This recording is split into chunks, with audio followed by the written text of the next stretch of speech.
आज सकाळपासून कापूस भावाचा आढावा पाहता कापूस भावाने दुपारपर्यंत कालची तेजी कायम ठेवली होती, पण मात्र दुपारनंतर कापूस भावाने अजून चांगले बदल कापूस भावात दाखवल्याचे दिसून आले। चला तर मग बघूया आज दुपारनंतर कुठल्या बाजार समितीमध्ये मिळाला आहे सर्वाधिक कापूस बाजार भाव।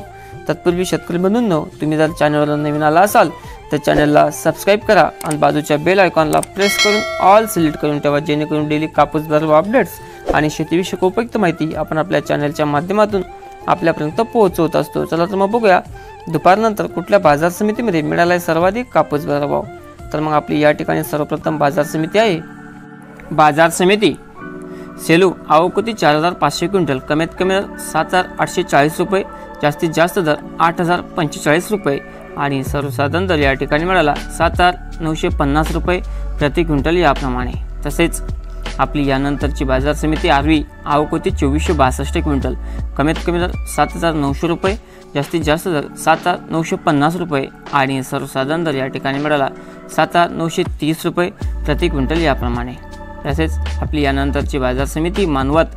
आवक 10000 क्विंटल, कमीत कमी दर 6700 रुपये, जास्तीत जास्त दर 8115 रुपये आणि सर्वसाधारण दर या ठिकाणी मिळाला 8000 रुपये 8005 रुपये प्रति क्विंटल याप्रमाणे। तसेच आपली यानंतरची बाजार समिती हिंगणा। आवक 9 क्विंटल, कमीत कमी दर 7500 रुपये, जास्तीत जास्त दर 7500 रुपये आणि सर्वसाधारण दर देखील 7500 रुपये प्रति क्विंटल याप्रमाणे देण्यात आला। तसेच आपली यानंतरची बाजार समिती वर्धा। आवक 920 क्विंटल, कमीत कमी दर 7450 रुपये, जास्तीत जास्त दर 8000 रुपये आणि सर्वसाधारण दर या ठिकाणी मिळाला 7800 रुपये प्रति क्विंटल याप्रमाणे। तर मग शेतकरी बंधू, हे होते आपले आजचे दुपारपर्यंतचे ताजे कापूस बाजार भाव अपडेट्स। असेच डेली कापूस बाजार भाव अपडेट्स पाहण्यासाठी चॅनलला सबस्क्राइब करा। व्हिडिओ जर तुम्हाला आवडला असेल तर जास्तीत जास्त शेतकऱ्यांपर्यंत शेअर करा। असेच कापूस बाजार भाव व्हिडिओ शेतीविषयक उपयुक्त माहिती घेऊन भेटूया पुढच्या व्हिडिओमध्ये। तोपर्यंत जय जवान जय किसान, धन्यवाद।